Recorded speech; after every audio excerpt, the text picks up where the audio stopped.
Goeiemôre aan almal, dit is 20 Maart vanmôre 2025, lesing 249 van die Groot Johannes Evangelie boek 2.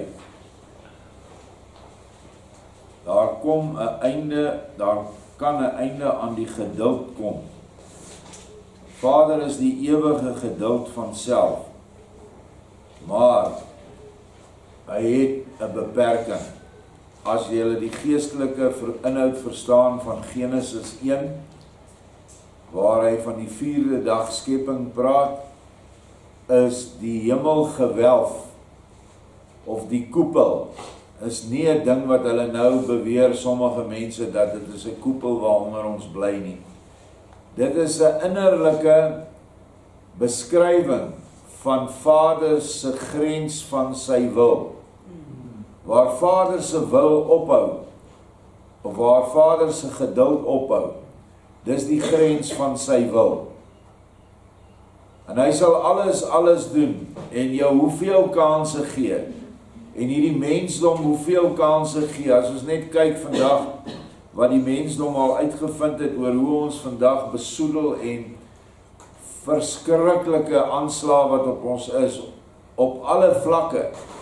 Dit wat jy inasem, dit wat jy by jou mond inbring wat jy eet, dit wat jy gebruik om jouself te was, en selfs nou sien ek dat selfs dit wat jy in die toilet gebruik vir jou, word vandag besoedel en besmet met chemikalieë om jou en my siek te hou.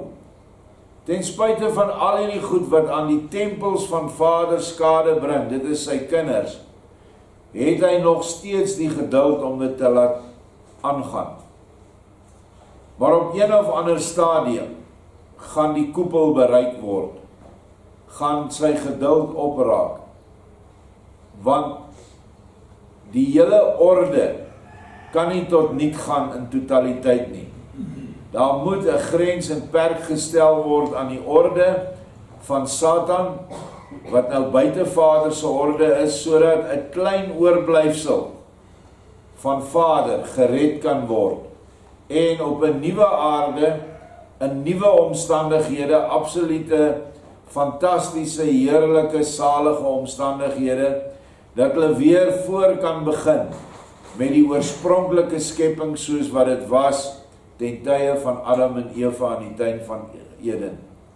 Dit is wat nou gaan gebeur, en dit is toch, kan ons daaruit aflei, dat die ergste sal wees, net voor die finale vernietiging, en dit is hoekom ons nou deur hierdie dinge moet gaan, en hoekom ons juist nie ons oë moet afwend van Vader vir ons verlossing nie. Ons het nie 'n redder in Trump nie, ons het 'n redder in Yeshua. As hy vir Trump gebruik, is dit goed so, om hierdie booswigte wat oor ons regeer in lyn te kry. Maar nog steeds moet ons nie onsself verbind aan prinse nie, maar aan Vader alleen, en sy werke prys, en sy metodes wat hy gebruik. Hy gebruik enige heiden ook. Hy het Farao gebruik.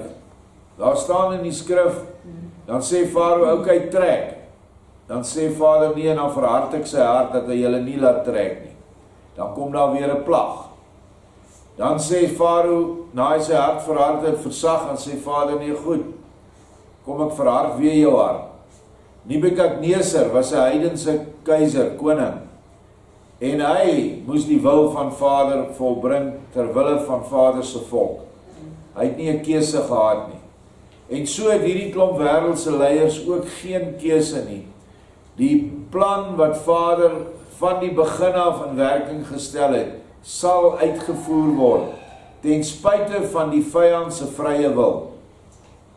Iewers gaan hierdie ding tot 'n punt kom. Kom ons lees wat hy sê hier van geduld.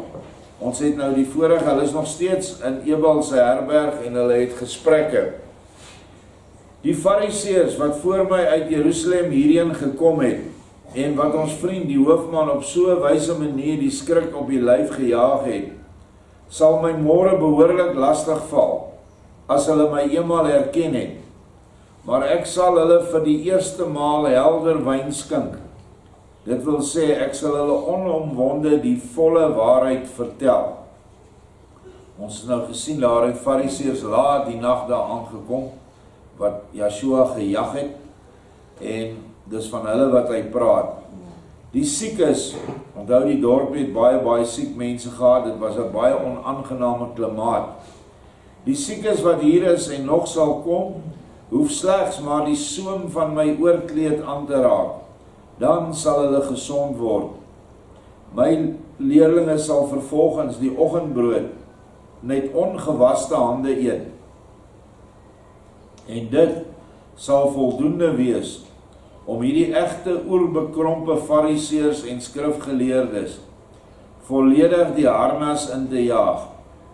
Dan sal hulle dadelik met hulle gebruikelike strikvrae kom, en ek sal aan hulle 'n antwoord gee, wat hulle nog baie suurder en bitterder sal laat lyk, as asyn en gal, 'n bekende drank, waarmee hulle die dors van arme sondaars stil. Maar nou sal ons die paar ure tot by die aanbreek van die dag swygend deurbring. My leerlinge, ewe as hulle 2 Esseners en 'n aantal Fariseërs en skrifgeleerdes, het nou gaan slaap en het goeie werk gedoen, want hulle het hulle almal vir my gewen. Dit was nou 'n ander groep Fariseërs en Esseners wat die leerlinge of die disippels bewerk het, en soos hy sê, hulle het goeie sake gedoen, en almal vir my gewen. 2 jong Fariseërs, Pila en Agab, wat eerste uit Kis en die laaste uit Jesaja, beide baie goeie sprekers en tevens nugtere, verstandige mense, behoort egter al 'n lang tyd tot my leerlinge. Ons het hulle bekering gelees 'n paar maande terug. Hierdie 2 wat gistermôre hier aangekom het, het hulle dadelik weer by my leerlinge gevoeg, en hulle het by hulle bekeringswerk goed ondersteun, want my leerlinge, op 3 na almal vissers, was nog geen gladde sprekers nie, en daarom verleen beide jong Fariseërs hulle goeie dienste, wat natuurlik vanselfsprekend is, want hulle ken hierdie Fariseërs se denke, hulle verstaan hulle koppe, want hulle was ook in die tempel gewees. En daarom as jy iemand in 'n kerksysteem bekeer kry, is hy 'n baie goeie werktuig om ander wat nog in hierdie verkeerde kerk sit, te draai, want hy weet hoe hulle koppe werk. Dit is belangrik. En die vissers, of die leerlinge, die disippels, was nog 'n bietjie onervare. Daarom het Joshua hierdie ouens hulle laat help. Joshua sê, Ebal, gaan jy na hulle toe en sê vir die leerlinge, dat hulle môre met ongewaste hande die oggendbrood moet eet. En die ander bekeerde Fariseërs en skrifgeleerdes, en die 2 Esseners moet hulle solank verborge hou, tot die Fariseërs uit Jerusalem vertrek het. Net daarna kan hulle tevoorskyn kom, en sal ek hulle seën. As hulle self daarna wil omklee, en by my wil bly, of uiterlik voor die mense bly wat hulle tot op hede was, staan dit hulle volkome vry. Gaan en dra dit oor aan die leerlinge en die ander. Jy weet wel wie. Ebal gaan dadelik weg en voer alles presies so uit, soos ek dit aan hom opgedra het. Almal verheug hulle self oor die berig, en beloof om hulle self heel presies te hou, aan wat ek hulle het meedeel het. Ebal kom terug en bring ons dadelik op hoogte van die goeie ontvangs, wat sy uitgevoerde opdrag ten dele geval het. Almal is bly daaroor, en die hoofman sê, ek verheug my heel besonders oor die dag van môre, maar ek sê daarby, en daartoe gee die merkwaardige droom van die liewe Jara my heel spesiale aanleiding, dat ek die kerels nie met my sal laat spot nie. Daar julle die droom, sy het die kruisiging in helder beelde gesien, die eerste droom, en die tweede droom natuurlik die opstanding. Maar hy verwys nou hierna, hierdie hoofman is baie lus vir hierdie Fariseërs, hy wil hulle al voorheen 'n pak slaag gee. Nou, kom ons hoor wat sê hy verder. Sodra hulle liegstories vir my wil vertel, sal ek hulle laat gesel, totdat hulle kwade bloed in strale van hulle rug sal afloop. Want slaan met woorde help heeltemal niks by hierdie onmense nie, en dit spoor hulle nog tot meer wraak aan. Maar 'n geseling om lewe en dood sal hulle kwade ywer baie afkoel. Dit is nog nie baie seker of ek dit gaan doen nie, maar baie onseker is dit ook nie. Net 'n bietjie oor hierdie geseling, dit is 'n baie erge straf. Dit word of met 'n sweep met 1 punt of met vele ander punte gedoen. Die hemp word uitgetrek, hy word vasgemaak en dan word hy oor sy hele rug en boude geslaan. En dit is iets wat eintlik amper byna tot die dood toe is. Dis nie 'n pak slaag soos wat ons in ons ou dae die polisie ook die mense met rottangs geslaan. 6 houe op die boude, dis nie so nie. Dis baie erger. Nou, hoekom het Joshua nou so 'n punt gemaak van brood met gewaste hande eet? Want dit was een van die menseleringe wat hierdie fariseërs omtrent uitgehou, bo uit alle leerstellings. Vergeet dit dat jy moet lief hê, vergeet dit dat jy moet al die ander dinge doen wat Vader in die skrif vir ons beveel. Nee, jy moet nie jou brood eet met ongewaste hande nie. En nou het toets Joshua hulle maar net in hulle gefeinstheid. Want daar is 'n baie dieper geestelike betekenis om die brood, hierdie ware brood te eet met gewaste hande. Dit beteken jou handelinge moet skoon wees, rein wees, binne die liefde, binne die wysheid, binne die waarheid wees, wanneer jy hierdie brood van Vader wil eet. Anderste gaan jy nooit hierdie brood kan absorbeer in jou siel nie. Soos ons sien dat baie mense, goeie mense in ons volk, onmiddellik hierdie brood verwerp, want hulle handelinge is nie reg nie. Gaan nie oor sy intellek nie, dit gaan nie oor hoe goed hy is nie, dit gaan oor, is hy werksaam met sy handelinge in die liefde? Doen hy die liefde? Want 'n mens wat in die kerk sit, en ek het dit baie gesien, dierbare mense wat vol liefde is, en heeltemal individueel help met arme mense in hulle gemeente, vat hierdie woorde oombliklik aan, en hulle kan nie genoeg kry van dit nie. Dan ander mense wat nou al reeds die valsheid verlaat het van die verkeerde kerke, wat hulle self Israeliete noem en onafhanklik is, kan glad nie hierdie woorde aanvaar nie. En as jy gaan kyk na die omgewing waar hulle gemeente werksaam is, dan sien jy daar is ook geen werke nie. Daar word letterlik gelet op die ongewaste fisiese hande wat fisiese brood nie mag eet nie. Alles is volgens die letter en nie volgens die gees nie. Dan gaan hierdie brood ook nie vir jou iets beteken nie. Verder in vers 6, dit sou baie moontlik wees dat hierdie kerels en hulle handlangers in Jerusalem, as daar ook maar 'n baie kleine kans daarvoor was, inderdaad net so sou behandel soos die meisie in die eerste droom gesien het.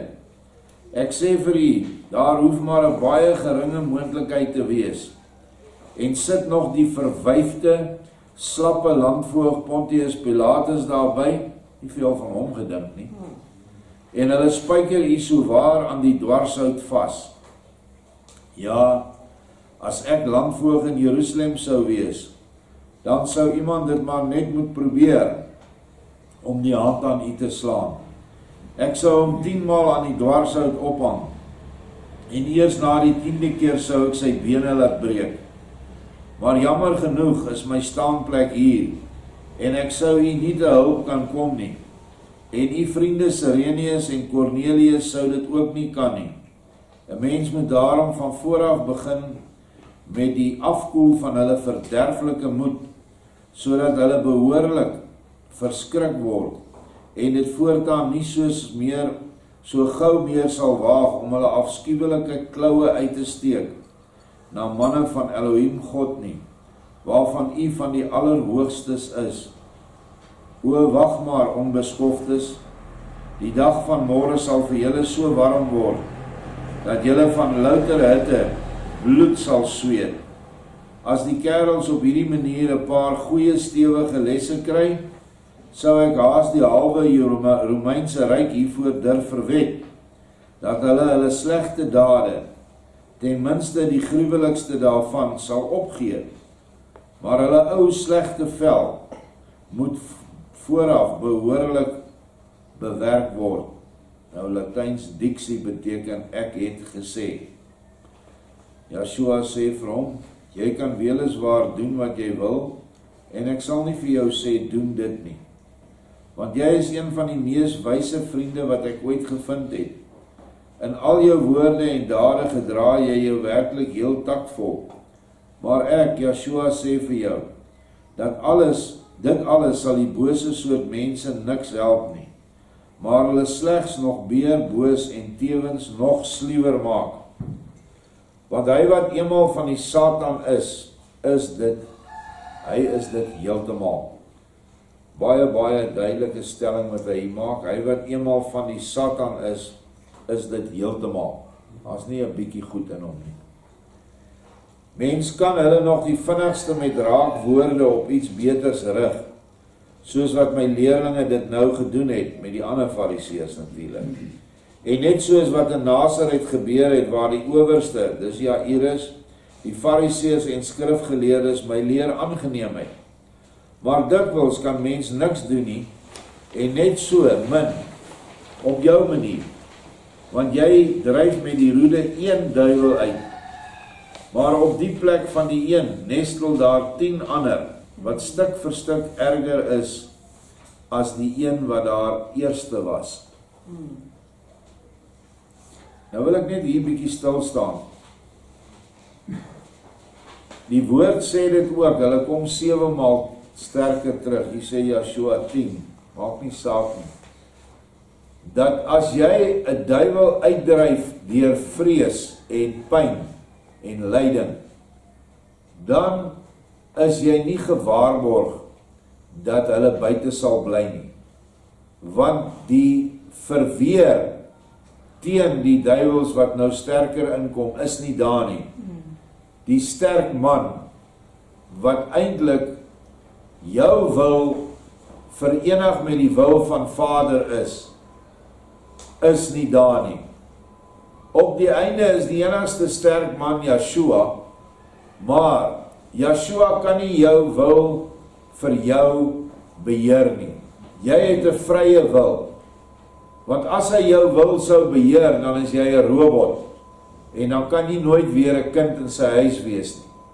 So jy moet vrywillig die sterk man word, deur Joshua in jou tempel in te trek, en dan is jy hy, en hy is jy.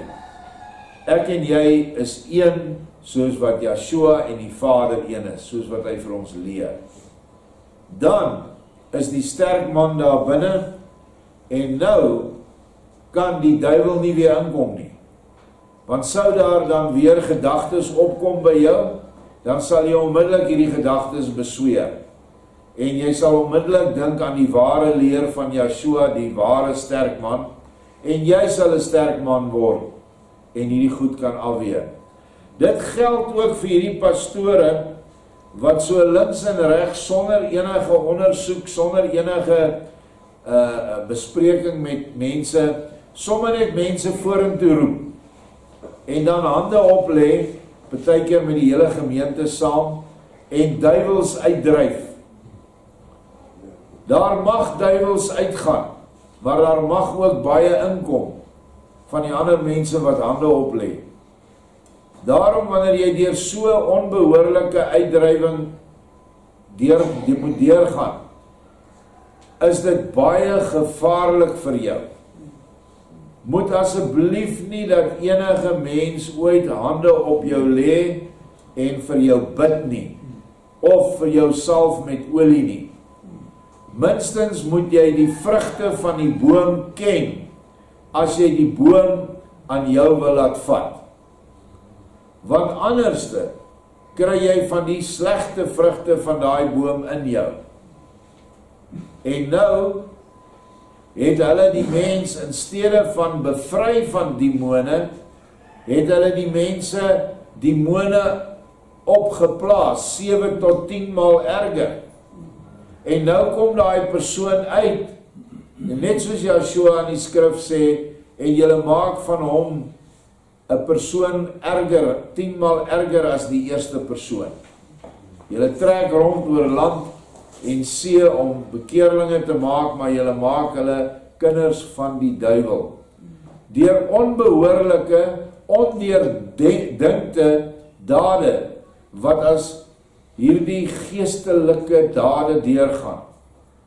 Dieselfde met in die teenwoordigheid wees waar hierdie kamstige tale gespreek word. Ek praat van hierdie brabbeltaal wat algemeen is in die charismatiese kerke.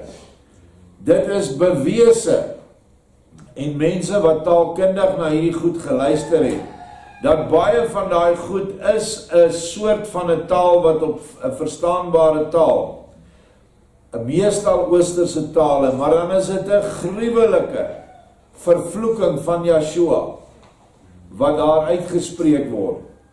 En dan word dit nou deur 'n ander ene verklaar, so spreek die Here, dis wat nou gesê is.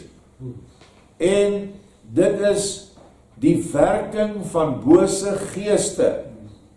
Ek sê nie dat ons nie in tale sal kan praat nie, want in Handelinge 2 het die apostels in tale gepraat toe hulle die Gees as 4 tonge ontvang het. Maar die mense wat daar omgestaan het, kon hulle verstaan, en hulle kon daardie mense verstaan, en hulle het die evangelie aan hulle gepredik, en hulle het dit gehoor in hulle tale. Dit is vir my aanvaarbaar. Hoekom sal Vader vanmôre vir my 'n gawe van Duits gee? Of 'n gawe van enige ander taal, sê nou maar Sweeds, ons weet hier's nie Swede nie. Om met julle te praat, om my te laat grand lyk, sodat ek nou verhewe kan voel, almal sê, "Jesus, het julle gesien, daai man praat sommer daai taal." Dit maak nie sin nie, dit dryf net die hoogmoed nog hoër. Maar as hier 'n klomp Swede gesit het, en Duitsers, en ek moet vir hulle hierdie evangelie gee, en ek kan die genade van Vader ontvang, dan sal hy vir my dat ek hier lees in Afrikaans, en dit vir hulle kan oorvertel in Sweeds, of Duits, of wat 'n taal ook al. So, dis baie, baie belangrik, dat ons rein omgaan, met hierdie woorde, en dat ons nie onbehoorlik dinge sal doen wat nie in die Bybel geskryf staan, of in die nuwe Openbaring nie. Nou sê die hoofman, so waar as wat ek Julius heet, en sal niemand die roede en die gesel laat voel, voordat ek in uiterste noodsaak daartoe gedwing word nie. Maar as ek gedwing word, wie dan die kerels? Onthou, hy is nou 'n menslike regter tipe, ek dink hy is 'n kommandant in 'n rang, maar hy is ook die regter, dis maar hoe dit gewerk het in die Romeinse bestel, dat hierdie ouens was ook regters, magistrate, al die sake is voor hulle verhoor. Nou sê Joshua vir hom, nou het jy weer heeltemal gelyk. Mens moet so lank moontlik geduld hê, maar as die uiterste grens eenmaal bereik is, dan moet sonder verdere omhaal en sonder verdere toegeeflikheid met alle bliksems en donders daarop geslaan word.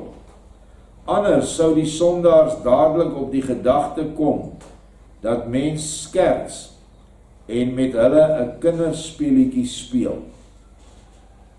En dit het ek vir ons verdik, omdat dit vir my 'n belangrike riglyn is in die elke dag se uitvoering van die pligte van my in Philadelphia Ark. Jy kan nie aan alles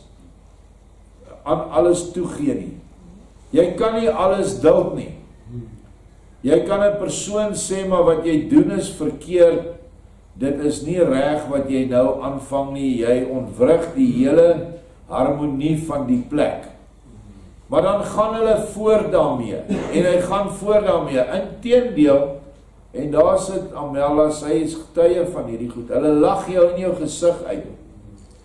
Dan het jy die reg om met alle bliksems en donders op hulle af te kom. Nou in hierdie bestel kan ons nie enige iets meer doen as net sê, pak jou tasse en gaan nie. Want, as ons dit nou letterlik sou opneem, sê nou maar 'n sweep vat, om daar aan 'n boom vasmaak, sy hemp uittrek en hom begin slaan, en moenie 'n fout maak nie, ek het al baie so gevoel. Nie vir die kinders nie, maar vir hulle ouers. Beide daai ouers 'n pak slaag te gee. Ek het baie so gevoel, maar Vader het gelukkig daai menslikheid uit my uitgehaal. En dan vra jy hulle baie mooi, sê vir hulle, uit is julle, gee julle genoeg tyd. En in baie gevalle, veral as die mense oud is, dan sal ons nog vir hulle 'n plek soek, waar hulle dan nie op die straat hoef deur te bring nie. Maar ander mense, wat soos ons in hierdie tyd, verskriklike probleme met drank,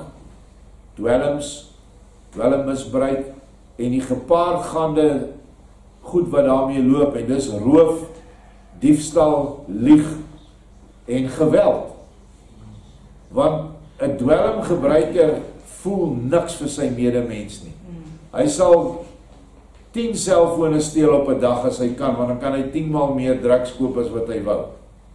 So ongelukkig werk die duiwel in hierdie mense. En dit is nie 'n dagse werk om hierdie mense tot bekering te kry nie. Ons is nie meer ingerig daarvoor nie. Ons was eintlik nooit nie, ons het probeer. Maar ek sê nou vir jou iets van 'n dronkaard en 'n dwelmgebruiker. As hy nie die hand van Yeshua vat nie, en nie vra dat Yeshua hom moet verlos nie, dan sal hy nooit verlos word nie. Ek gee nie om wat mense sê nie. Sielkundiges gaan dit nie reg kry nie, rehabs kry dit nie reg nie. Ek het manne hier wat uit daai rehabs daar in Oos-Kaap, wat is daai plek daar, daai dorpie? Noupoort. Hy was die hoofseun, eers gangkaptein en toe hoofseun van daai plek. Ons het hom nou vir die 13de keer hier weggejaag. 13 keer kans gegee. En hy is die een vir wie Vader my eendag gewaarsku het. Wat soek jy by die 99 skape, gaan na die een wat verdwaal is, en bring daai skaap in. Dit was omtrent die 6de keer. Maar hierdie keer het dit weer gepaard gegaan met selfone wat gesteel is, en ander mense wat bitter seer gemaak is. Daar buite dink mense 'n selfoon is wat 1000, 2000 rand. Maar vir hierdie mense wat hier bly, wat absoluut geen inkomste omtrent het nie, is dit soos 100 of 200.000 vir die ou daar buite. En dit is sy skakeling met sy kinders, met sy ouers. Dis die enigste ou bandjie wat hom vashou. Hier is hy alleen in 'n houthuisie by vreemde mense. En dan steel jy daai kommunikasie. Dis vir my uiters boos. Ekskuus, ek wyk af. Maar daar is iets wat ek vanoggend gelees het. Ek is nou daar by die 5de boek van die Johannes Evangelie. En Yeshua sê, as 'n skaap die gemeente verlaat het, of jy moes hom uitgesit het, dan kan jy hom terugvat, as hy bler. 'n herder gaan soek 'n verlore skaap, hoe kry hy hom? Hy gaan in die nag, dan luister hy, want in die nag trek klank ver. Dan hoor hy die skaap bler, dan loop hy op die gebler af.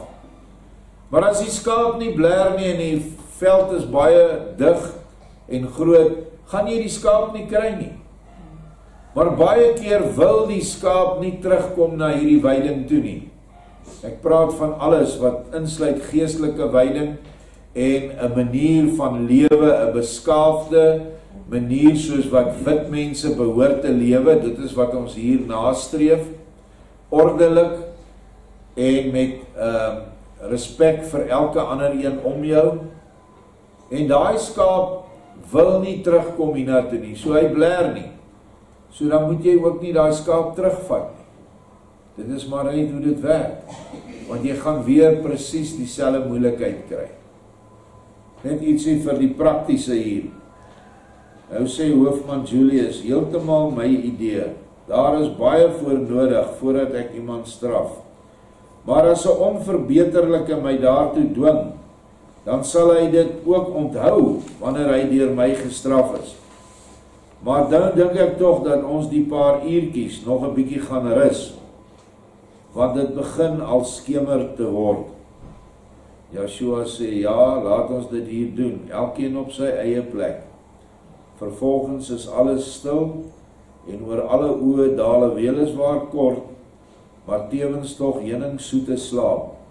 En toe mens dan gesamentlik ontwaak, is elkeen so versterk, asof hy 'n hele nag op 'n sagte bed goed geslaap en gedroom het.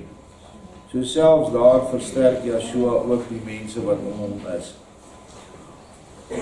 Nou ja, vir ons, jou wat lesse hierin, vir my was die lesse in, dat daar nie onbeperkte geduld kan wees nie. Dat ons baie geduld moet hê, is so.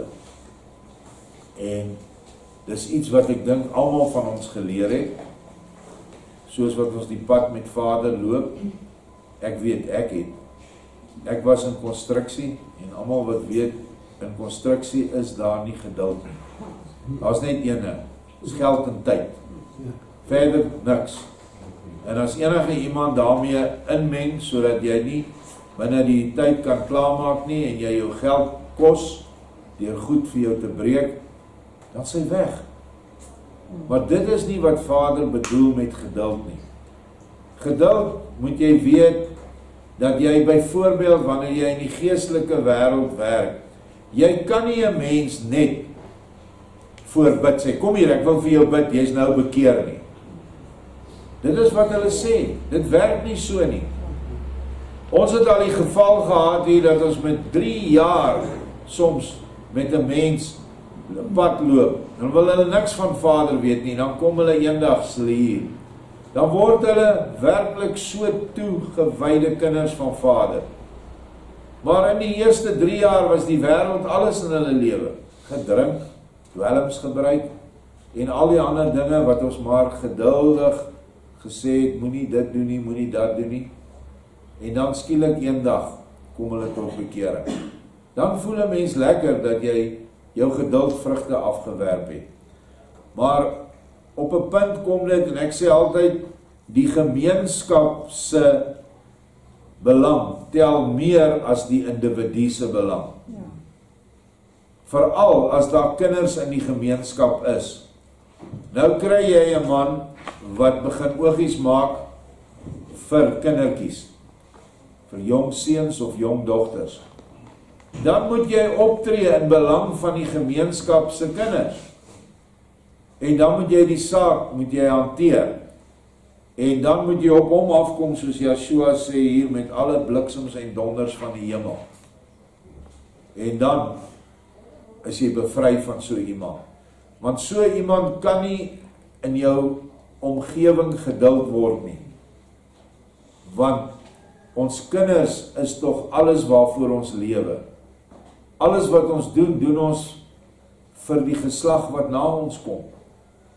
Dis wat ons dit behoort te doen. Ek sê nie almal doen dit nie, maar ons behoort almal so te leef.